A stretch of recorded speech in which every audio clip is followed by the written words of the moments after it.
नमस्कार, आप देख रहे हैं के न्यूज इंडिया और मैं हूं आपके साथ अवंतिका। स्वागत है आप सभी का न्यूज @ 3 PM में। खबर चंडीगढ़ से है, जहां प्रश्नकाल में डिप्टी सीएम दुष्यंत चौटाला का बयान, कोई भी पात्र व्यक्ति बीपीएल कार्ड बनवाने से वंचित नहीं रहेगा। एडीसी को एफिडेविट देकर पात्र व्यक्ति बीपीएल कार्ड बनवाने से नहीं रहेगा वंचित। एडीसी को एफिडेविट देकर पात्रता में परिवर्तन संभव। बता दें कि 1 मार्च 2022 के बाद 12,42,507 बीपीएल कार्ड बने। चंडीगढ़ से आपको खबर बता रहे हैं, जहां प्रश्नकाल में डिप्टी सीएम दुष्यंत चौटाला का बयान आया सामने, जहां कोई भी पात्र व्यक्ति बीपीएल कार्ड बनवाने से नहीं रहेगा वंचित। एडीसी को एफिडेविट देकर पात्रता में परिवर्तन संभव। बता दें कि 1 मार्च 2022 के बाद 12,46,507 बने बीपीएल कार्ड।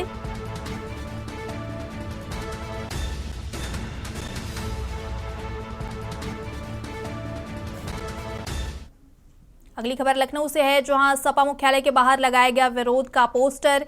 सपा कार्यालय के बाहर आरोपी राजभर के खिलाफ पोस्टर पर दर्शाया गया ओम प्रकाश राजभर का विरोध। पोस्टर पर लिखा, राजभर का सपा कार्यालय में आना प्रतिबंध। पोस्टर लगाने वाले सपा युवाजन सभा के पूर्व प्रदेश सचिव आशुतोष सिंह ओपी राजभर के विरोध में लगा ये पोस्टर सोशल मीडिया पर वायरल हो रहा है। पोस्टर को हटाकर रखा गया पार्टी कार्यालय के अंदर। सपा मुख्यालय के बाहर लगाया गया विरोध का पोस्टर। बता दें कि ओम प्रकाश राजभर का लगा पोस्टर, जहां लिखा गया, ओम प्रकाश राजभर जी का समाजवादी पार्टी कार्यालय में आना है प्रतिबंधित।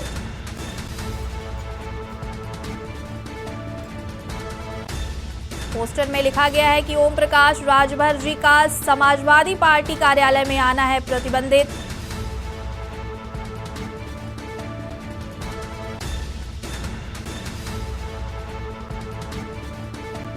बता दें कि समाजवादी पार्टी कार्यालय के बाहर लगा पोस्टर, जहां लिखा, ओम प्रकाश राजभर जी का समाजवादी पार्टी कार्यालय में आना है प्रतिबंधित।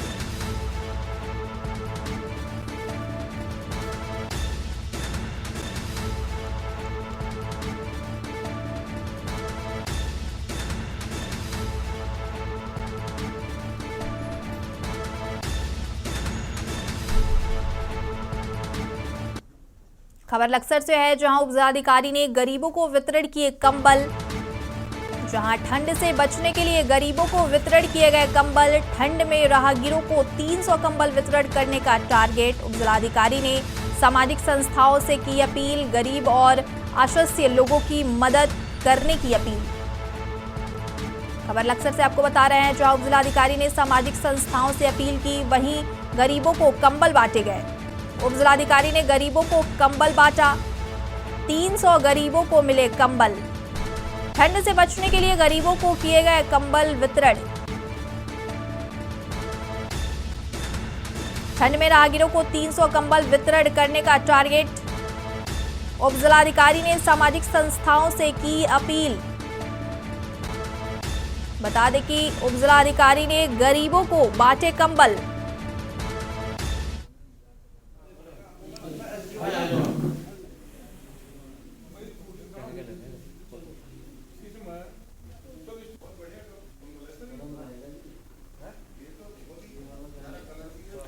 ये लक्सर से आपको खबर बता रहे हैं, जहां उपजिलाधिकारी ने गरीबों को कंबल बांटे हैं।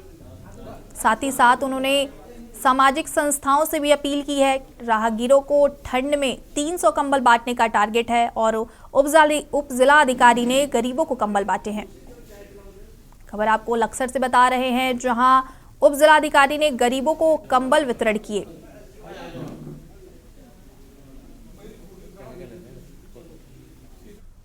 खबर फर्रुखाबाद से है, जहां पति ने की पत्नी की हत्या। अवैध संबंध में बाधा बनी पत्नी की गला दबाकर हत्या। पुलिस ने शव को पोस्टमार्टम के लिए भेजा। थाना कमालगंज के महावीर नगला का है मामला। बता दें कि अवैध संबंध में बाधा बनी पत्नी का पति ने गला दबाकर की हत्या। पुलिस ने शव को पोस्टमार्टम के लिए भेजा। थाना कमालगंज के महावीर नगला का है ये मामला। खबर आपको फर्रुखाबाद से बता रहे हैं, जहां पति ने की पत्नी की हत्या। अवैध संबंध में रोड़ा बन रही थी पत्नी, अवैध संबंध में बाधा बनी पत्नी की गला दबाकर पति ने की हत्या। वहीं पुलिस ने शव को पोस्टमार्टम के लिए भेजा। बता दें कि थाना कमालगंज के महावीर नगला का है ये पूरा मामला, जहां पति ने पत्नी की बेरहमी से गला दबाकर हत्या। बता दें कि अवैध संबंध में बाधा बनी पत्नी की गला दबाकर पति ने की हत्या। पुलिस ने शव को पोस्टमार्टम के लिए भेजा। थाना कमालगंज के महावीर नगला का है ये पूरा मामला, जहां पति ने पत्नी की गला दबाकर की हत्या। खबर आपको फर्रुखाबाद से बता रहे हैं, जहां अवैध संबंध में रोड़ा बनी पत्नी का पति ने गला दबाकर की हत्या। पुलिस ने शव को पोस्टमार्टम के लिए भेजा।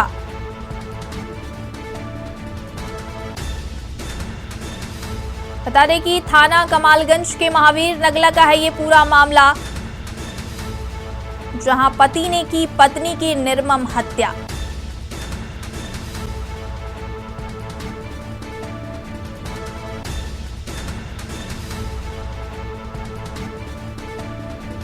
वहीं पुलिस ने शव को पोस्टमार्टम के लिए भेजा।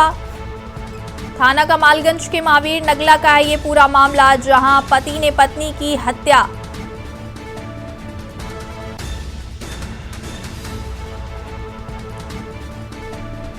अवैध संबंध में बाधा बनी पत्नी की गला दबाकर पति ने की हत्या। पुलिस ने शव को पोस्टमार्टम के लिए भेजा।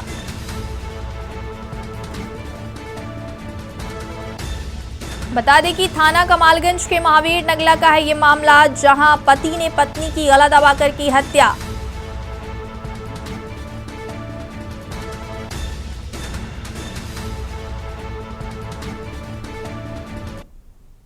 खबर श्रावस्ती से है, जहां कोरोना की नई लहर के खतरे को लेकर अलर्ट। सीएचसी भगहा L2 में किया गया mock drill. CMO Sharda Prasad Tiwari की मौजूदगी में हुआ मॉक ड्रिल। सीएमओ ने कोविड हॉस्पिटल में व्यवस्थाओं का लिया जायजा। वहीं तैयारी व व्यवस्थाओं से संतुष्ट नजर आए सीएमओ। बता दें कि कोविड को लेकर जनपद में बनाए गए 5 सेंटर। श्रावस्ती से आपको खबर बता रहे हैं, जहां सीएमओ शारदा प्रसाद तिवारी की मौजूदगी में हुई मॉक ड्रिल। वहीं सीएमओ ने कोविड हॉस्पिटल में व्यवस्थाओं का लिया जायजा। व्यवस्थाओं से संतुष्ट नजर आए सीएमओ। बता दें कि तैयारियों और व्यवस्थाओं से संतुष्ट नजर आए सीएमओ। कोविड को लेकर जनपद में बनाए गए हैं 5 सेंटर। खबर आपको श्रावस्ती से बता रहे हैं, जहां कोरोना की नई लहर के खतरे को लेकर अलर्ट। सीएचसी भगहा L2 में किया गया mock drill. CMO Sharda Prasad Tiwari की मौजूदगी में किया गया ये मॉक ड्रिल, जहां तैयारियों और व्यवस्थाओं का सीएमओ ने जायजा लिया और तैयारियों और व्यवस्थाओं से सीएमओ संतुष्ट नजर आए। बता दें कि सीएमओ शारदा प्रसाद तिवारी की मौजूदगी में हुआ मॉक ड्रिल।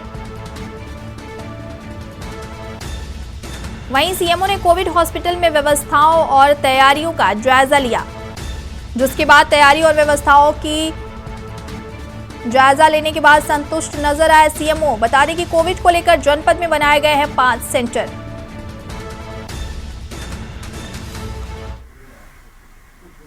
बता दें कि सीएमओ ने अस्पतालों का जायजा लिया। कोरोना की नई लहर को देखते हुए स्वास्थ्य विभाग अलर्ट। खबर आपको श्रावस्ती से बता रहे हैं, जहां सीएमओ ने व्यवस्थाओं और तैयारियों का जायजा लिया। उनकी मौजूदगी में मॉक ड्रिल किया गया। बता दें कि सीएचसी भगहा L2 में किया गया मॉक ड्रिल, जहां सीएमओ ने स्वास्थ्य व्यवस्थाओं और तैयारियों का जायजा लिया और जिसके बाद वो संतुष्ट नजर आए।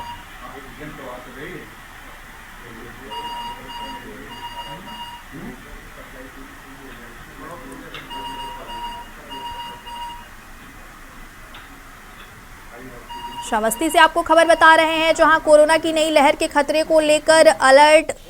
वहीं सीएमओ ने तैयारियों और व्यवस्थाओं का लिया जायजा। सीएमओ के मौजूदगी में किया गया मॉक ड्रिल। कोरोना को लेकर के सीएमओ की मौजूदगी में श्रावस्ती में हुआ मॉक ड्रिल।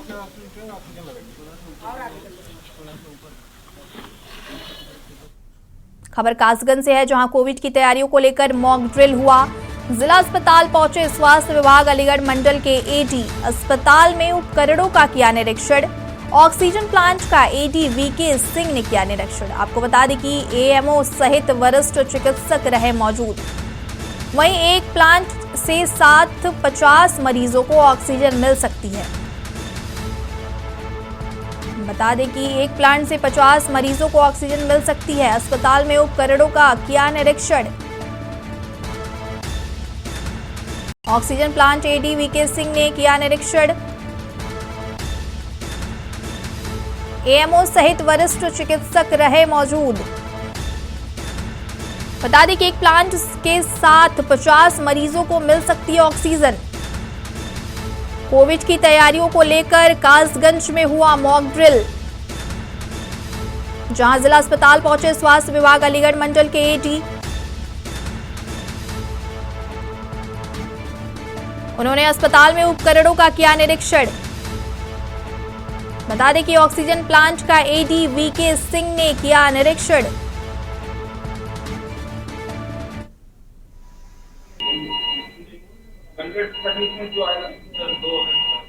बता दें कि कोविड की तैयारियों को लेकर मॉक ड्रिल हुआ, जहां एडी ने निरीक्षण किया। ऑक्सीजन प्लांट का एडी ने निरीक्षण किया। स्वास्थ्य विभाग अलीगढ़ मंडल के एडी ने ऑक्सीजन प्लांट का निरीक्षण किया। कासगंज से आपको खबर बता रहे हैं, जहां कोविड की तैयारियों को लेकर मॉक ड्रिल हुआ, जहां जिला अस्पताल पहुंचे स्वास्थ्य विभाग अलीगढ़ मंडल के एडी ने ऑक्सीजन प्लांट का निरीक्षण किया।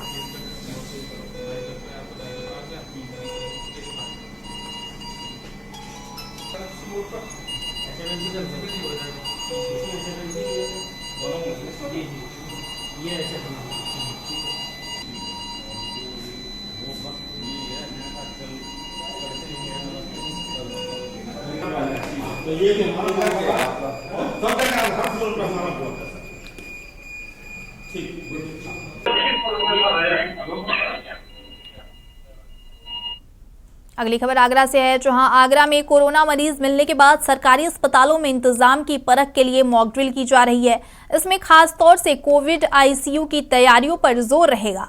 आगरा में कोरोना से निपटने के लिए सरकारी अस्पतालों में संक्रमित मरीजों के लिए 1746 बेड तैयार किए गए हैं। इनमें से 344 बेड आईसीयू के हैं और 1402 सामान्य वार्ड के हैं। कोविड अस्पताल में इलाज के इंतजाम पर रखने के लिए मॉक ड्रिल होगी। बता दें कि शहर में एक नया मरीज मिल चुका है। यह चीन से वापस आया था।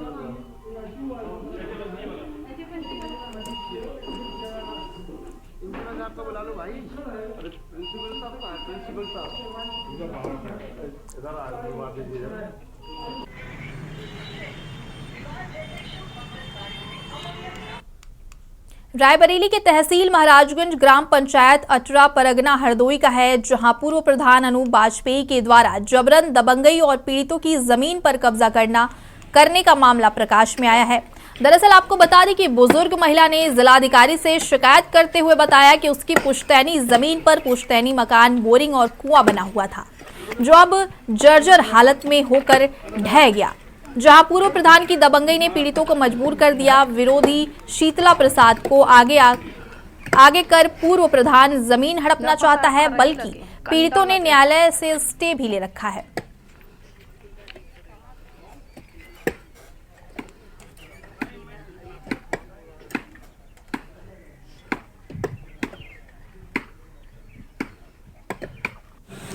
क्या नाम है आपका? पुष्पा। क्या मामला है? जो हमारे पहले की जमीन है, बहुत पहले की आवास है, और जो कच्चा मकान भी बना था वो गिर गया। कुआं है, बोरिंग है। हाँ। वो जो पूर्व प्रधान है अनूप वाजपेयी, ये कब्जा दूसरे के नाम कर रहे हैं। अच्छा। अगर जो बोला जाता है तो मारने के लिए भी तैयार होते हैं और कहते हैं 1-2 मर्डर भी होगा इसमें। आज कहाँ पे आई हैं? हम जिलाधिकारी के पास आए हैं। ठीक है। मामला हमारी ग्राम पंचायत अटरा का है जी। विकासखंड महाराजगंज का है जी। यहाँ हमारा जो है पुश्तैनी ग्राम पंचायत अटरा में पुश्तैनी कुआं, एक हमारी पुश्तैनी ज़मीन है जिस पे हमारा पुश्तैनी कुआं और बोरिंग है। जो ध्वस्त हो चुकी मकान भी बना हुआ था वो भी ध्वस्त हो गया है। उस पर पूर्व प्रधान अनूप वाजपेयी द्वारा जबरन कब्जा गलत तरीके से किया जा रहा है, जिसमें पूर्व जो मौजूदा इस समय जो मौजूदा प्रधान हैं उनके द्वारा ये आख्या अपनी दी गई है कि ये गलत हो रहा है और जो आवंटन हुआ है वो भी गलत है। उस आवंटन में उस व्यक्ति को कम से कम 2-3 मकान पहले दिए जा चुके हैं। खबर कानपुर से है, जहां पुलिस का मानवीय चेहरा आया सामने। कानपुर निवासी अरविंद दीक्षित का मोबाइल कहीं गिर गया था। उसके कॉल करके पता चला कि वो घंटाघर के पास चौकी के किसी सदस्य को मिला था। उसके बाद अरविंद दीक्षित को बुलाकर उनका मोबाइल उन्हें सुपुर्द कर दिया गया। तो तुरंत इन्होंने फोन दिया हमको, फटाक से तुरंत हम लोगों को कहा कि भैया ये आपका फ़ोन रखा था। तो आपने किसी और नंबर से फ़ोन किया होगा? हमारा फ़ोन घंटाघर चौराहे पे गिर गया, फिर और हम सब्जी लेके आ रहे थे। ये सूतरखाना चौकी जो घंटाघर पे बनी हुई है, यहाँ पे हम लोगों ने फ़ोन किया तो यहाँ पे जितने चौकी इंचार्ज साहब बैठे हुए थे। जैसे हम लोगों ने आए तो तुरंत इन्होंने फ़ोन दिया हमको, फटाक से तुरंत हम लोगों को कहा कि भैया ये आपका फ़ोन रखा था। तो आपने किसी और नंबर से फ़ोन किया होगा? हाँ, हमने किसी किसके और नंबर से एक दोस्त थे हमारे, उनके क्या नाम उनका? पंकज गुप्ता एडवोकेट। अच्छा। उनके नंबर से फ़ोन किया, तुरंत भैया ने बताया कि हाँ आपका फ़ोन यहाँ पे आ गया है। तो आज जो अच्छे लोगों की जो है कमी नहीं है। ये बहुत बढ़िया जो है काम हुआ यहाँ पे, और बहुत अच्छा प्रशासन ने बहुत बढ़िया काम किया इनकी। खबर झांसी से है, जहां समाजवादी पार्टी के राष्ट्रीय अध्यक्ष अखिलेश यादव ने कहा कि पुलिस वसूली कर रही है और मुख्यमंत्री को आगे आकर जिम्मेदारी लेनी चाहिए। डिप्टी सीएम नौकरी कर रहे हैं।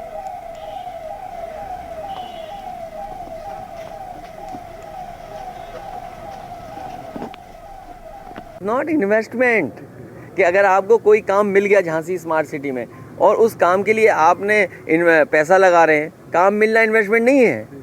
आप इन्वेस्टमेंट लाओ, क्या कारखाना लगाया, उद्योग लगाया, ये तो सरकार का काम मिल गया, वो इन्वेस्टमेंट गिनोगे आप? आपने कल व्यापारियों से बात की, व्यापारी क्या महसूस कर रहे हैं? व्यापारियों के साथ water tax, sewer tax, house tax, सामान रख लें तो वो जेब वाला टैक्स। अगर वो दुकान के बाहर सामान रख लें तो जेब वाला टैक्स देना पड़ रहा है उन व्यापारियों को। व्यापारी मन बना रहे हैं कि जिस तरीके से जीएसटी का छापा मारा है और जिस तरीके से उन्हें परेशान करने की कोशिश की है, व्यापारी एक साथ इनको सबक सिखाएगा।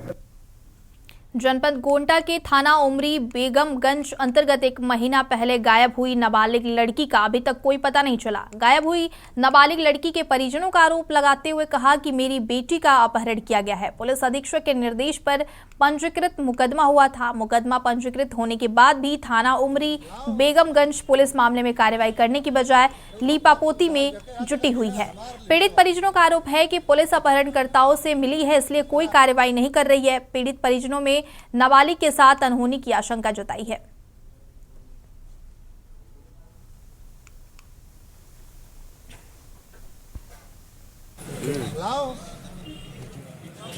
लड़की हमारा गुम कर दिया, उत्तरी भवानी से ले गया 10 बजे सुबह। अच्छा, हाँ सर। कौन ले गया, कुछ पता है? हाँ, पुष्पा। कहाँ के रहने वाली? बक्सैला। और क्या मामला है? तो लड़की हम अपन चाही थे, बरामद नहीं करे जाते साहब। सब थाना पहुँच चुके हैं, यहाँ गोंडा, तरफगंज और ठैसा, कोई साथ नहीं दिया था हमारा। चंदौली जनपद के अलीनगर थाना क्षेत्र के लोको कॉलोनी में एक कमरे में एक युवती की रक्त रंजित शव मिलने से हड़कंप मच गया। लोको कॉलोनी में धारदार हथियार से युवती का गला रेतकर हत्या होने की सूचना आई तो पुलिस महकमे में हड़कंप मच गया। तत्काल सूचना पर पुलिस अधीक्षक अंकुर अग्रवाल भी मौके पर पहुंच गए और जांच की कार्रवाई में जुट गए। किसी ने पर्सनल द्वेष के कारण इस तरह की घटना को अंजाम देने की आशंका जताई जा रही है। पुलिस सभी पहलुओं पर जांच कर रही है। वहीं कैमरे भी खंगाले जा रहे हैं और शीघ्र ही हत्यारों को पकड़कर कड़ी से कड़ी सजा देने की बात कही है।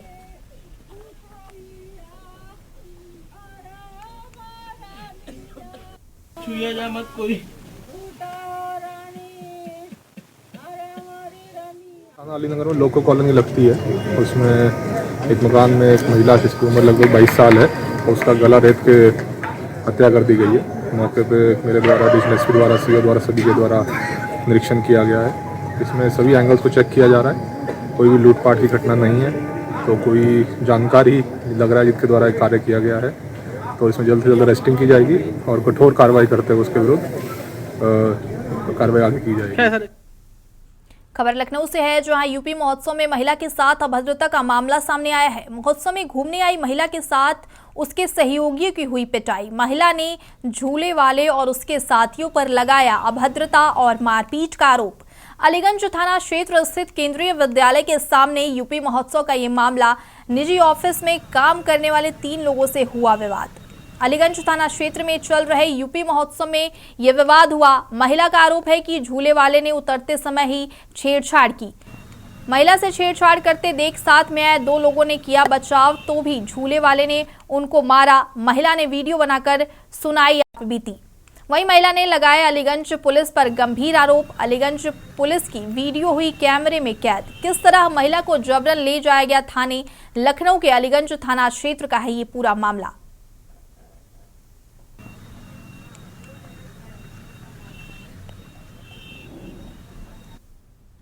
रायबरेली जिले के खीरो थाना क्षेत्र के अंतर्गत शिवपुर हुसैनाबाद में एक अज्ञात वाहन ने स्कूली बच्चों को जोरदार टक्कर मार दी, जिससे मासूम की मौके पर ही दर्दनाक मौत हो गई। वहीं अज्ञात वाहन मौके से फरार हो गया। हुसैनाबाद में 12 साल का अंश कुमार कक्षा 5 का छात्र था, जो निवासी ग्राम मुड़िया खेड़ा मजरे हरदी का रहने वाला था। अपनी साइकिल से स्कूल से घर की तरफ जा रहा था, तभी अज्ञात वाहन ने पीछे की तरफ से जोरदार टक्कर मार दी, जिससे मौके पर मासूम की दर्दनाक मौत हो गई। वहीं ग्रामीणों की सूचना पर पहुंची खीरी पुलिस ने शव का पंचनामा भरकर पोस्टमार्टम के लिए भेज दिया है।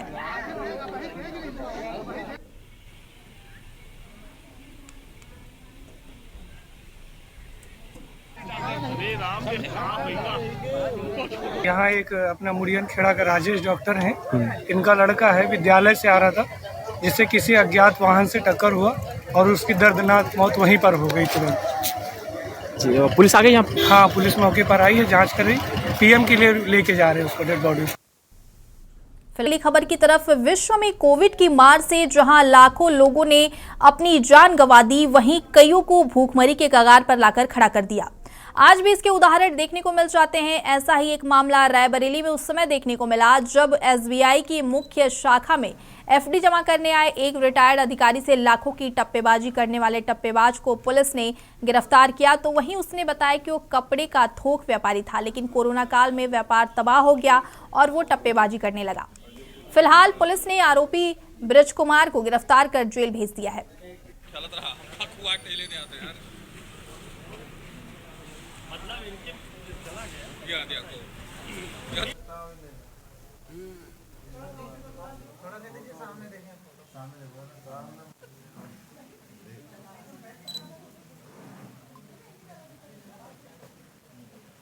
कौन सी घटनाएं उसने की है उसके बारे में। सर, इनके साथ और भी कोई है कि अकेले ही ये करते हैं? ये अकेले ही आकर के इन्होंने कांड किया है और इनका अभी तक की पूछताछ से अन्य किसी साथी का नाम प्रकाश में नहीं आया। इनके ऊपर कोई पहले से भी आपराधिक मामले हैं? इन्होंने स्वयं बताया है, अभी उसकी छानबीन चल रही है कि ये 3-4 बार जेल गए हैं कतिपय मामलों में, धोखाधड़ी के ही मामलों में, तो उसके बारे में भी अभी संबंधित थानों से पता किया जा रहा है। बस्ती कोतवाली थाना क्षेत्र के हरदिया बुजुर्ग गांव के रहने वाले राम सुरेश और उनके विपक्षी बंशीधर दुबे के बीच विवादित जमीन के बगल से रास्ते को लेकर मतभेद है। इस झगड़े की शिकायत कई बार राम सुरेश की तरफ से राजस्व विभाग के अधिकारियों और पुलिस में की जा चुकी है। बावजूद इसके आज तक कोई कार्रवाई नहीं हुई और जिसमें विवाद काफी बढ़ गया और दूसरा पक्ष कानून को हाथ में लेते हुए मारपीट पर उतारू हो गया। इस पूरी मारपीट की लाइव वीडियो मोबाइल के कैमरे में कैद हो गई, जिसके आधार पर कार्रवाई करने के बजाय कोतवाली पुलिस पहले तो आनाकानी कर रहे, लेकिन मगर अधिकारियों की जानकारी में सामने आया संज्ञान तो तत्काल दोनों पक्षों का शांति भंग चालान किया गया और पीड़ित पक्ष की तरफ से दबंगों के खिलाफ मुकदमा पंजीकृत किया गया।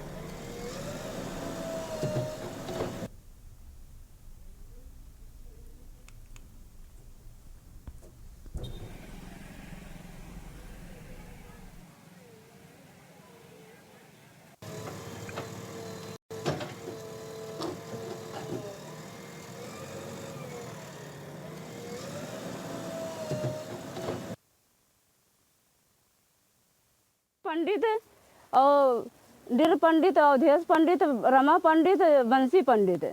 ये मामला क्यों? मन्नू पंडित। क्यों हुआ था? रास्ते के लिए, हमारे घर के बगल है, रोज रोज आके गाड़ी देते हैं। इसको हमने फ़ोन किया, पुलिस वाले ने आकर के अपने सामने सबको मरवाया। जैसे हम लोग पहुँचे हैं हम लोगों को मारना चालू किए हैं। जो हम लोगों के पास कुछ प्रूफ थे, देखिए मोबाइल सर फोटो डाले हैं और देखिए हम लोगों के हाथ में इतना मारे हैं, दौड़ा दौड़ा करके घर में घुस घुस करके मारे हैं।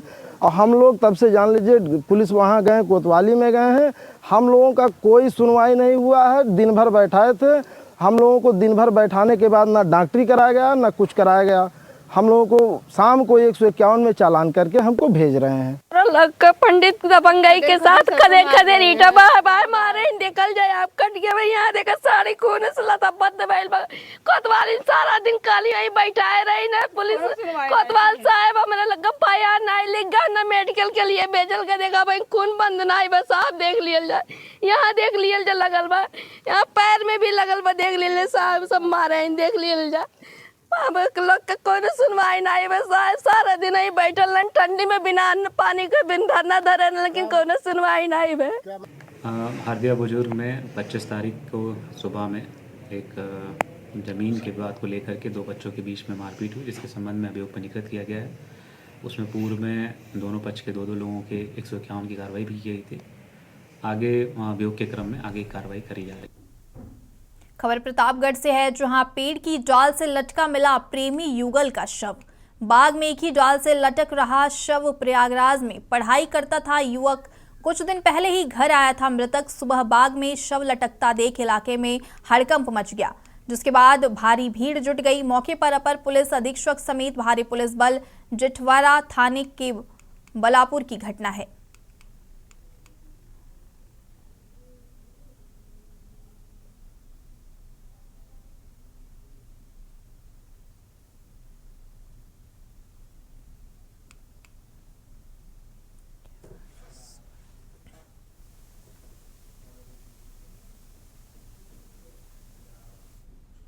ग्यारसपुर जनपद पंचायत के आजीविका मिशन में जनपद के 71 ग्राम पंचायतों के सरपंच सचिव रोजगार सहायकों के प्रशिक्षण में सीईओ भगवान सिंह राजपूत ने निर्देश देते हुए बताया कि अपनी ग्राम पंचायत के संपूर्ण विकास के लिए कार्य योजना तैयार कर ऑनलाइन पोर्टल पर अपलोड करें, जिससे कि शासन स्तर पर आपकी ग्राम पंचायत में राशि विकास के लिए उपलब्ध कराई जा सके।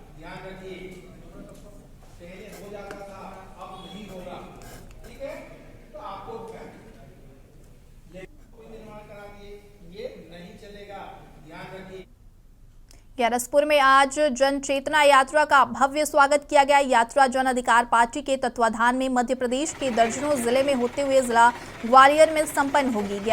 ग्यारसपुर पहुंचते ही ग्रामीणों के द्वारा जन अधिकार पार्टी के प्रदेश अध्यक्ष श्रीलाल बघेल, पूर्व कैबिनेट मंत्री कालीचरण का स्वागत किया गया। मंच से संबोधित करते हुए बताया कि जिसकी जितनी संख्या भारी उसकी उतनी हिस्सेदारी शासन प्रशासन में होनी चाहिए। गरीब हो या धनवान, सबको शिक्षा एक समान मिलनी चाहिए। जातिगत जनगणना हिस्सेदारी के लिए जरूरी है।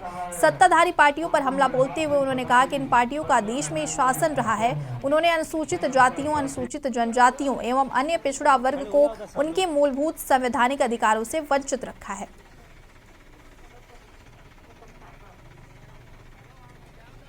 स्वागत कर रहे हैं, उनको मैं हार्दिक बधाई वंदन अभिनंदन करते हैं। जनअधिकार पार्टी खड़े हो जाओ सब लोग।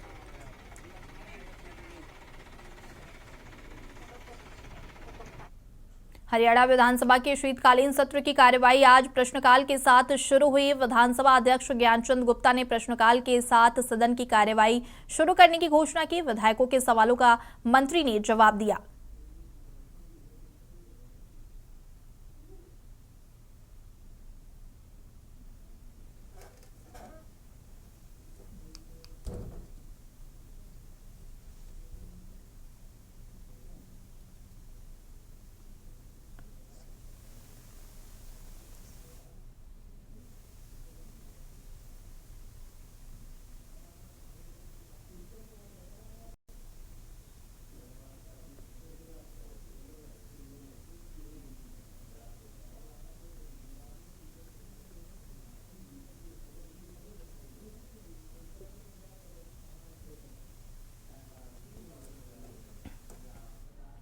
लक्ष्मणगढ़ के मनासी बस स्टैंड के पास आज कांग्रेस कमेटी के प्रदेशाध्यक्ष व लक्ष्मणगढ़ विधायक गोविंद सिंह डोटासरा ने समारोह के तहत कृषि गौड़ मंडी का शिलान्यास किया।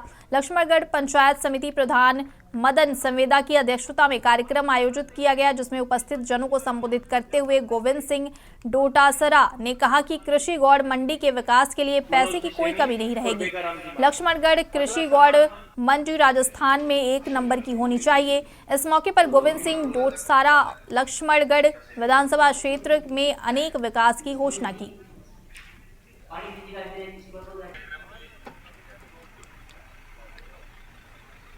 हमारी लक्ष्मणगढ़ की गौड़ मंडी है, उसके अंदर 2.25 करोड़ रुपए की लागत से जो दुकानात 50 बनेंगी, उसका शिलान्यास कार्यक्रम था। और अभी मैंने तमाम ब्लॉक के अधिकारियों की, जनप्रतिनिधियों के साथ, प्रधान जी के साथ और वाइस चेयरमैन जी के साथ में मीटिंग ली है।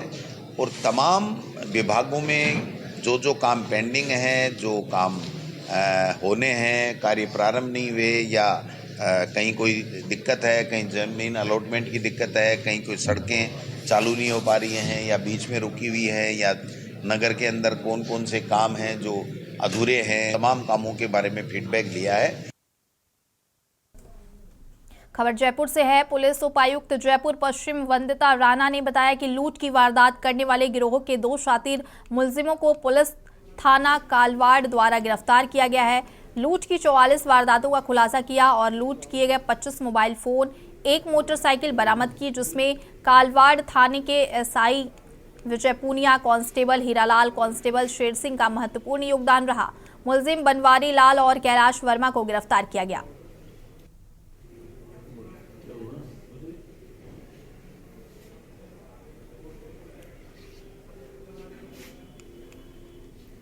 हम लोगों ने, हमारी टीम ने 2 व्यक्तियों को पकड़ा जो मोबाइल की जो छीनने की जो वारदात होती है, मोबाइल लूट की और पर्स छीनने की जो वारदात होती है, उसमें बहुत ही ज़्यादा सक्रिय रहे हैं। इन लोगों को गिरफ्तार करने के बाद इनसे जब गहनता से पूछताछ की गई तो करीब 44 वारदातें ऐसी जिसमें इन्होंने मोबाइल छीनने या पर्स छीनने की वारदातों को अंजाम दिया है। 22 इनसे मोबाइल फ़ोन रिकवर किए जा चुके हैं, 1 लूट की मोटरसाइकिल रिकवर की जा चुकी है और बाकी इनसे और गहन अनुसंधान किया जा रहा है और ज़्यादा रिकवरीज के प्रयास किए जा रहे हैं। कब से वारदात कर रहे थे और कुछ खास बात? ये लोग जो है, हमें पता है कि करीब 1 साल से एक्टिव हैं और पहले का क्रिमिनल रिकॉर्ड भी है, जेल भी गए हुए हैं। इसमें से 1 लड़के के ज़्यादा मुकदमे हैं, 1 लड़का पहली बार पकड़ा गया। तो ये काफ़ी दिनों से वारदात कर रहे हैं, अलग अलग एरिया में जाके वारदात कर रहे हैं और गहनता से पूछताछ करने पर और ज़्यादा पता चलेगा कि इन्होंने कहाँ कहाँ वारदातें की हैं। रुद्रपुर के सिडकुल चौक पर सीपीयू कर्मी पर ट्रक चालक से मारपीट का आरोप लगाते हुए ट्रक चालकों ने नैनीताल रोड को जाम कर दिया। सीपीयू कर्मी पर मारपीट का आरोप लगाते हुए कार्रवाई की मांग को लेकर ट्रक चालकों ने जमकर हंगामा काटा। करीब 1 घंटे से अधिक समय सिडकुल चौक जाम रहा। वहीं ट्रक चालकों का कहना था कि जब तक ट्रक चालक नीरज ने रुद्रपुर की ओर जाना चाहा तो सिडकुल चौक में सीपीयू के कर्मी ने उसे रोक लिया। जब उसने 11 बजे बाद ही शहर में एंट्री करने की बात कही तो सीपीयू कर्मी ने चालक से मारपीट की। इससे गुस्साए ट्रक चालकों ने रामपुर नैनीताल हाईवे को सिडकुल चौक के पास जाम कर दिया। करीब 1 घंटे तक भारी संख्या में मौके पर पुलिस बल तैनात रहा। वहीं ट्रक चालक आरोपी सीपीयू कर्मी पर कार्रवाई की मांग को लेकर डटे हुए थे।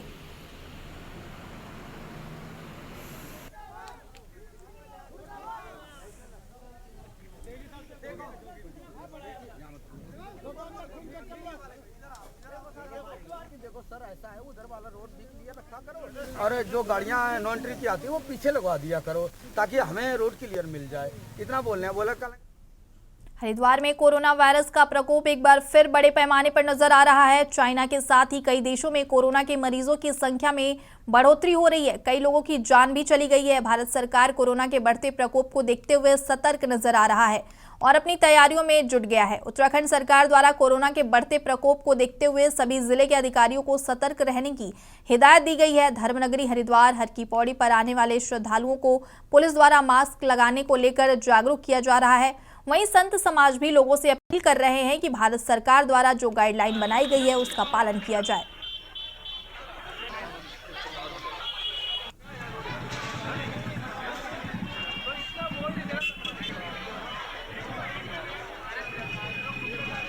कि कोविड को लेकर के भारत सरकार बहुत सक्रिय है और देश के सभी लोगों को इसमें जो है वो और सतर्कता बरतनी चाहिए। मुझे लगता है कि सबसे पहले शरीर है, शरीर और रक्षित धर्म, धर्मो रक्षित रक्षित, शरीर की रक्षा होनी चाहिए।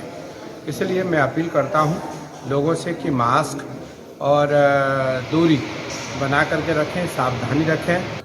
इसमें देखिए जो हमें निर्देशन मिलते जा रहे हैं उसके अकॉर्डिंगली लोगों को भी हम लोग सतर्क भी कर रहे हैं और उनसे सहयोग की अपील भी कर रहे हैं, उनसे रिक्वेस्ट कर रहे हैं कि जो भी यहाँ पे हरिद्वार में हर की पैड़ी और आसपास के जो इलाके हैं जहाँ पे लोगों का आवागमन बहुत ज़्यादा है वहाँ पे वो मास्क का प्रयोग करें और भीड़ भाड़ वाली जगहों पे बिना मास्क के घूमने से अपने आप को बचें। निकाय चुनाव पर फैसला आने के बाद आप पार्टी के सांसद संजय सिंह ने क्या कुछ कहा, आइए सुनते हैं। मैं बार बार इस बात को कहता हूं कि भारतीय जनता पार्टी अपनी मानसिकता से, अपनी विचारधारा से, अपने कर्मों से पिछड़ों, दलितों और शोषितों की विरोधी है। और आज जो हाईकोर्ट का फैसला नगर निकाय के चुनाव के संबंध में आया है, इससे एक बार फिर साबित हुआ है कि भारतीय जनता पार्टी पिछड़ों के खिलाफ है, पिछड़ों के आरक्षण के खिलाफ है, पिछड़ों को उनका हक देने के खिलाफ है। अब इस नगर निकाय के चुनाव में संवैधानिक प्रक्रियाओं का पालन करके आयोग बनाकर सर्वे कराकर आरक्षण लागू करना था, लेकिन जानबूझकर आदित्यनाथ जी की सरकार ने, भारतीय जनता पार्टी की सरकार ने ऐसा गड़बड़ आरक्षण किया कि हाई कोर्ट ने इनके नोटिफिकेशन को रद्द कर दिया। हाई कोर्ट ने इनके आरक्षण को रद्द कर दिया और यह कह दिया कि आप अगर प्रक्रियाओं का पालन करते हैं तो आरक्षण में ओबीसी को उनका हक मिलेगा। अगर आपने बगैर प्रक्रिया का पालन किए आरक्षण की व्यवस्था लागू की तो बिना आरक्षण के आप चुनाव करा दो। भारतीय जनता पार्टी के लिए, मोदी जी के लिए, केशव मौर्य के लिए, आदित्यनाथ जी के लिए यह साफ संकेत नहीं देती कि आपकी पार्टी और आपके नेता और आप लोग वास्तव में पिछड़ा विरोधी हो। अगर जरा सी भी आप में शर्म है तो सामने आइए और कहिए कि जो ओबीसी का आरक्षण है वो सही रूप में लागू किया जाएगा और जब तक ओबीसी का, पिछड़ों का सही हक नहीं मिल जाता, सर्वे कराकर सही आरक्षण की व्यवस्था लागू नहीं हो जाती, तब तक चुनाव नहीं कराया जाएगा। और जो अधिकारी इसके लिए जिम्मेदार है, सरकार में बैठे हुए जो लोग इसके लिए जिम्मेदार हैं, उनके खिलाफ कार्रवाई होनी चाहिए, क्योंकि ये मैं साफ तौर पे कह रहा हूं जानबूझकर किया गया कार्य है। भारतीय जनता पार्टी की पिछड़ा विरोधी मानसिकता को यह दर्शाता है। अगर बगैर ओबीसी आरक्षण के चुनाव में जाने की कोशिश भारतीय जनता पार्टी ने की तो आम आदमी पार्टी सड़कों पर इसका पुरजोर विरोध करेगी। हम इसके खिलाफ सड़कों पर आंदोलन करेंगे। निकाय चुनाव पर फैसला आने के बाद याचिकाकर्ता से हमारे संवाददाता ने बातचीत की, आइए सुनते हैं। हाईकोर्ट में आज चुनाव आयोग का फैसला आया, इस पर हमसे ज़्यादा बात करने के लिए शरद पाठक जी हैं, अधिवक्ता। सर, किस तरह जिस तरह आज चुनाव आयोग का फैसला आया है, क्या क्या किन किन मुद्दों पर रहा है? ये जो फैसला आया है, इससे राज्य सरकार ने जो अन्य पिछड़ा वर्ग की सीटों का आरक्षण दिया था उसे माननीय न्यायालय ने निरस्त कर दिया और कहा कि ट्रिपल टेस्ट की कार्रवाई के बिना आप आरक्षण नहीं दे सकते हैं। और दूसरा निर्देश राज्य निर्वाचन आयोग को दिया है, कहा कि आप चुनाव शीघ्र से शीघ्र कराएं और बिना ट्रिपल टेस्ट की कार्रवाई का इंतजार किए कराएं, क्योंकि उसमें समय लगेगा। तो जैसा कि कहा जा रहा है कि चुनाव क्या टल सकते हैं या होंगे भी? नहीं, चुनाव टलना नहीं चाहिए। माननीय न्यायालय ने स्पष्ट निर्देश राज्य निर्वाचन आयोग को दिया है कि चुनाव आप शीघ्र कराओगे, क्योंकि टेन्योर खत्म हो रहा है। और ये ट्रिपल टेस्ट की कार्रवाई राज्य सरकार को करने का निर्देश हुआ, जिसमें समय लगेगा थोड़ा, पर उसका इंतजार नहीं करना है, चुनाव पहले करा देना है। एक फैसला हुआ है कि सरकार जो है क्या जा सकती है, सुप्रीम कोर्ट जा सकती है, इस पर क्या? हाँ बिल्कुल, राज्य सरकार के लिए विकल्प खुला हुआ, वो उच्चतम न्यायालय जा सकते हैं, माननीय उच्चतम न्यायालय जा सकते हैं। ठीक है, बहुत धन्यवाद। तो ये थे हमारे साथ में जो है चुनाव आयोग के याचिकाकर्ता जो है, जिन्होंने बताया कि जिस तरह से हाई कोर्ट ने जो है फैसले को जो है रद्द कर दिया सरकार के खिलाफ और सरकार चाहे तो सुप्रीम कोर्ट जा सकती है, लेकिन चुनाव टलने की अभी कोई बात सामने नहीं आ रही है। कैमरामैन दीपक के साथ मोहम्मद शोएब, के न्यूज़, लखनऊ। खबर पौड़ी से है, जहां जनपद टिहरी गढ़वाल के देवप्रयाग विधानसभा से बदहाल सड़कों को ठीक करने के नाम पर भ्रष्टाचार का मामला उजागर हुआ है। वहीं 1 दर्जन गांव को जोड़ने वाली बदहाल तल्यामंडल मैखड़ी मोटर मार्ग पर पेंटिंग व सड़क पर हुए गड्ढों को भरन का कार्य किया जाना था, लेकिन कुछ ठेकेदारों ने कुछ ही गड्ढों को भरकर बजट की इत्तीश्री कर दी। आलम यह है कि 2 माह के अंदर ही सड़क की हालत पहले की जैसी हो गई और सड़क पर एक के बाद एक दुर्घटनाओं की संभावनाएं बढ़ चुकी हैं। सोशल मीडिया पर यह वीडियो जमकर वायरल हो रही है। ग्रामीण कार्रवाई की मांग कर रहे हैं। वहीं पूरे मामले पर लोक निर्माण विभाग के अधिकारियों का कहना है कि बारिश की वजह से पेंटिंग उखड़ गई होगी। अगले साल फिर से सड़क पर पेंटिंग कर दी जाएगी। तब तक ठेकेदार का बजट रोकने के बाद भी अधिकारी कर रहे हैं।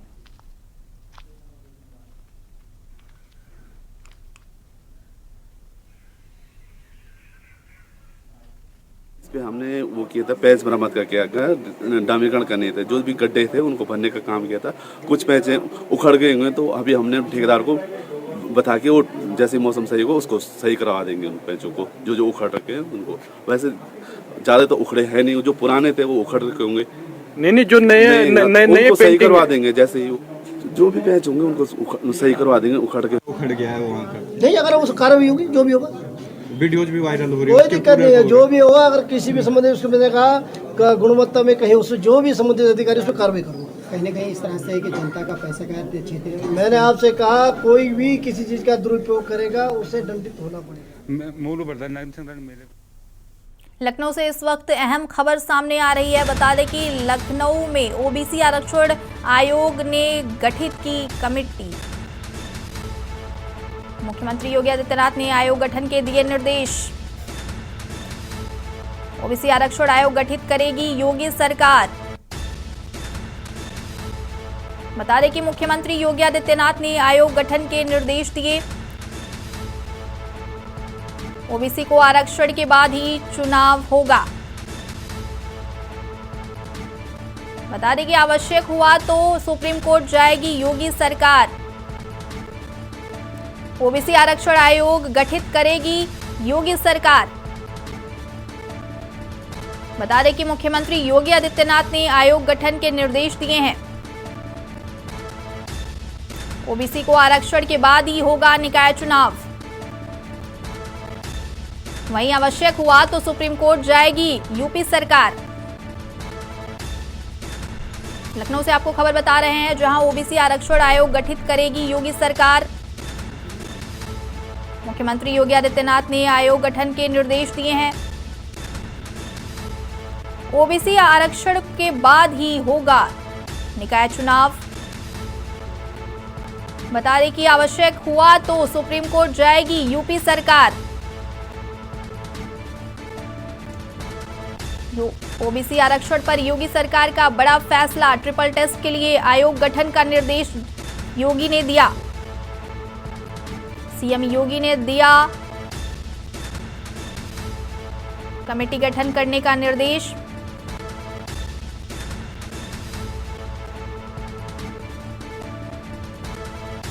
बता दें कि ओबीसी आरक्षण आयोग गठित करेगी योगी सरकार। मुख्यमंत्री योगी आदित्यनाथ ने आयोग गठन के दिए निर्देश।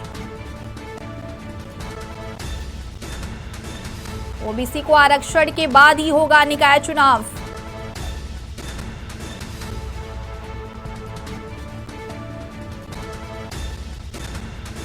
बता दें कि सुप्रीम कोर्ट जा सकती है यूपी सरकार। इस खबर पर ज्यादा जानकारी के लिए हमारे साथ जुड़ रहे हैं पॉलिटिकल एडिटर शबी हैदर जी। शबी, जिस तरीके से सीएम योगी ने निर्देश दिए हैं कमेटी गठित करने की, क्या कुछ जानकारी है? बिल्कुल, देखिए, समयबद्ध चुनाव कराने की आखिरी कोशिश के तौर पर देखा जा रहा है। जाएगी नहीं बल्कि जाने का निर्णय ले लिया है। मुख्यमंत्री के जो प्रेस रिलीज है उसमें भी इस बात का जिक्र किया गया है। नगर विकास मंत्री का भी बयान आया है कि सरकार जो है वो सुप्रीम कोर्ट जाएगी और पूरी जो व्यवस्था हाईकोर्ट की तरफ से दी गई है उस व्यवस्था के खिलाफ वो जाएगी और अपना पूरा जो है पक्ष रखने की कोशिश करेगी। हालांकि अगर हम आज की हाईकोर्ट की सुनवाई की और पूरी जो जिस दिशा में जो ये फैसला आया उसके ऊपर अगर देखें तो सरकार की तरफ से जो ड्राफ्ट, जो एक पेशकश, जो एक फॉर्मूला पेश किया गया था माननीय हाईकोर्ट ने उसको पूरी तरह से खारिज कर दिया और अपनी तरफ से एक व्यवस्था दी। उस व्यवस्था के तहत 31 दिसंबर से पहले आयोग गठन की बात कही है या फिर कोर्ट ने कहा है कि आप जिन सीटों पर आरक्षण, ओबीसी आरक्षण की व्यवस्था के तहत जो सीटों पर चुनाव कराया जा रहा था उन सीटों पर आप सामान्य सीटें घोषित करके वहां पर आप चुनाव करा सकते हैं जी। हम के न्यूज लगातार इस बात को बता रहे थे और इस चीज को सबसे पहले बताया था कि इस व्यवस्था के तहत चुनाव हो सकता है। माननीय हाईकोर्ट ने भी उसी दिशा में आगे बढ़ा है अब अगर चुनाव होते हैं तो निश्चित तौर पर जिस तरीके से अभी कुछ हुआ नहीं है और चीजें आगे बढ़ रही हैं, चीजें व्यवस्थित तरीके से आगे बढ़ रही हैं और विपक्ष ने इस पूरे प्रकरण को ओबीसी आरक्षण को खत्म करने की साजिश के तौर पर प्रचार और प्रसार करना शुरू कर दिया है, तो एक बड़ा चुनावी शगुफा हो सकता है, एक बड़ा राजनीतिक कौतूहल हो सकता है ये पूरा प्रकरण। इस दिशा में बहुत तेजी से, बहुत जल्दी, बहुत त्वरित टिप्पणी करते हुए सरकार फ्रंट फुट पर आई है और उसने साफ कर दिया है वो सुप्रीम कोर्ट जाएगी, सुप्रीम कोर्ट में सरकार का पक्ष रखेगी और उसे उम्मीद है कि सुप्रीम कोर्ट जो भी न्याय संगत जो उसके तर्क होंगे उसको सुनेगी और उसके पक्ष में फैसला देगी। जी शबीर जी, जिस तरीके से हाई कोर्ट ने अपना फैसला सुनाया है तो कहीं ना कहीं ऐसा लग रहा था कि निकाय चुनाव जल्दी होंगे, लेकिन जब सुप्रीम कोर्ट जाने की बात आई है, योगी सरकार सुप्रीम कोर्ट का दरवाजा खटखटा सकती है, तो क्या चुनाव में और देरी हो सकती है क्या? बिल्कुल, देखिए सुप्रीम कोर्ट जाएगी, सुनवाई होगी, हियरिंग होगी, सुप्रीम कोर्ट का क्या रुख रहता है, क्योंकि इससे पहले अगर हम बात करें तो जो 2 राज्यों की सरकारें इसी से मिलते जुलते प्रकरण को लेकर सुप्रीम कोर्ट गई थी और सुप्रीम कोर्ट ने हाई कोर्ट की व्यवस्था को बहाल रखा था। ये देखने वाली बात होगी कि क्या उत्तर प्रदेश की जो आज का जो निर्णय आया है हाई कोर्ट का उसको बहाल रखता है या उसके अलग कोई व्यवस्था सुप्रीम कोर्ट देता है, देखने वाली बात है। लेकिन हाल फिलहाल जल्दी चुनाव होना दूर की कौड़ी लग रहे हैं। जी, हाई कोर्ट के फैसले के बाद अब विपक्षी दलों की भी प्रतिक्रिया सामने आ रही है। आप सांसद संजय सिंह ने भी जो बयान दिया है, बीजेपी पर हमलावर हुए हैं। शबीर जी, सवाल दोबारा से पूछें। जिस तरीके से हाई कोर्ट के फैसले आने के बाद विपक्षी पार्टियां लगातार हमलावर हैं बीजेपी पर, इसी में एक बयान संजय सिंह का भी आया है, तो क्या कुछ इस पर कहना है? बिल्कुल, देखिए चाहे संजय सिंह हो, चाहे शिवपाल यादव हो, चाहे कांग्रेस के हम की तरफ से हम जो है वो बयान की बात करें तो ऐसा लग रहा है कि ये लोग पूरा जो है बिल्कुल पूरी तरीके से बस जिसे कहते हैं कि देख रहे थे और किस तरीके का निर्णय आता है और उसी हिसाब से उनकी जो टिप्पणी थी वो पहले से ही तैयार टिप्पणी थी। आनंद फानंद में समाजवादी पार्टी की तरफ से ट्वीट होता है, संजय सिंह का भी बयान आता है और इसको सीधे तौर पर पिछड़ों के आरक्षण को खत्म करने की दृष्टि से देखा जाना विपक्ष की तरफ से इसको प्रचारित और प्रसारित किया जा रहा है, जबकि सरकार मुस्तैदी से इस बात को कह रही है कि नहीं, सरकार बिना आरक्षण के, बिना ओबीसी आरक्षण के चुनाव सरकार नहीं कराने जा रही है। सरकार का पहला फैसला है, पहली त्वरित टिप्पणी है और पहली व्यवस्था सरकार की तरफ से इस तरीके की आई है कि वो बिना ओबीसी आरक्षण को के चुनाव, निकाय चुनाव नहीं होंगे। तो सारी चीजें दूध का दूध और पानी का पानी बिल्कुल क्रिस्टल क्लियर है कि सरकार भी बिना ओबीसी आरक्षण के चुनाव नहीं कराएगी और 31 दिसंबर से पहले आयोग का गठन करके और ट्रिपल लेयर का जो फॉर्मूला है उस फॉर्मूले को इंप्लीमेंट करके चुनाव तो 6 महीने से पहले नहीं कराए जा सकते। हाँ, अब एक सूरत हाल, जो आखिरी सूरत हाल है मौजूदा व्यवस्था के तहत चुनाव कराने की, वो सुप्रीम कोर्ट है और उत्तर प्रदेश की सरकार सुप्रीम कोर्ट की तरफ जा रही है। जी शबीर जी, अभी तक तो ये कहा जा रहा था कि मार्च और अप्रैल तक निकाय चुनाव हो सकते हैं, लेकिन अगर मामला सुप्रीम कोर्ट पहुंचा तो कितना और वक्त लग सकता है, कितना और इंतजार करना पड़ेगा? जाता है और ये तो पूरा माननीय न्यायाधीश के ऊपर है कि वो किस तरीके से इस पूरे मामले को लेता है। न्यायालय इस मामले को किस तरीके से लेती है ये देखने वाली बात होगी और अब 1 से 2 दिन जो है वो सुप्रीम कोर्ट जाने में लगेंगे। मुझे लगता है कि 1 हफ्ते के भीतर उस पर सुनवाई हो जाएगी और रुख साफ हो जाएगा कि क्या होने वाला है। जी शबीर जी, जिस तरीके से लगातार ये सुप्रीम कोर्ट जाने का मामला उठ रहा है, इस तमाम जानकारी के लिए आपका शुक्रिया शबीर जी। बता दें कि ओबीसी आरक्षण आयोग गठित करेगी योगी सरकार।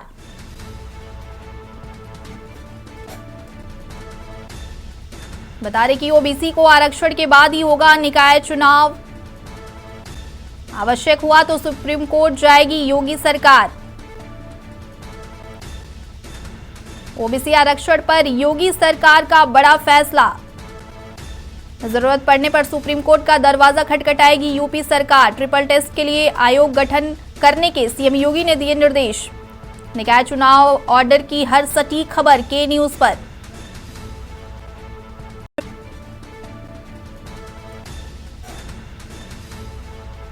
बता दें कि ओबीसी आरक्षण आयोग गठित करेगी योगी सरकार। मुख्यमंत्री योगी आदित्यनाथ ने गठन के दिए निर्देश। ओबीसी को आरक्षण के बाद ही होगा चुनाव। सुप्रीम कोर्ट का दरवाजा खटखटाएगी यूपी सरकार।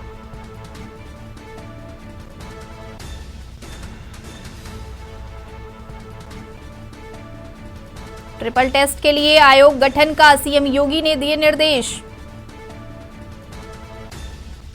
निकाय चुनाव ऑडिट की हर सटीक खबर के न्यूज पर।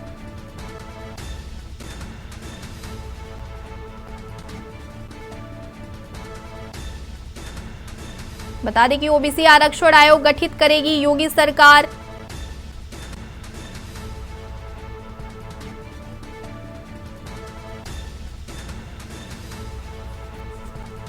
ओबीसी को आरक्षण के बाद ही होगा चुनाव। के न्यूज पर हर सटीक खबर आपको दिखा रहे हैं हम।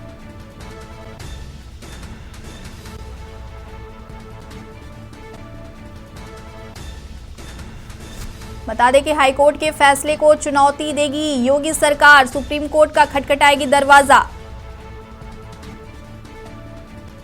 निकाय चुनाव ऑर्डर की हर सटीक खबर के न्यूज पर हम आपको दिखा रहे हैं।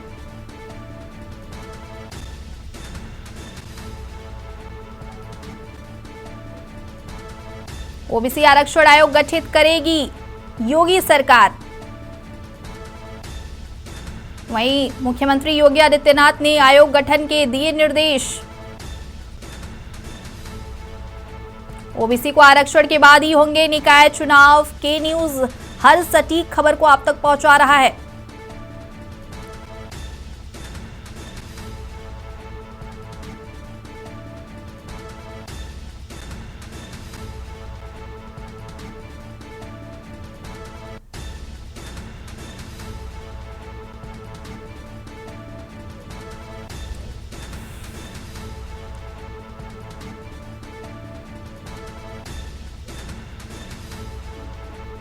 बता दें कि ओबीसी आरक्षण आयोग गठित करेगी योगी सरकार।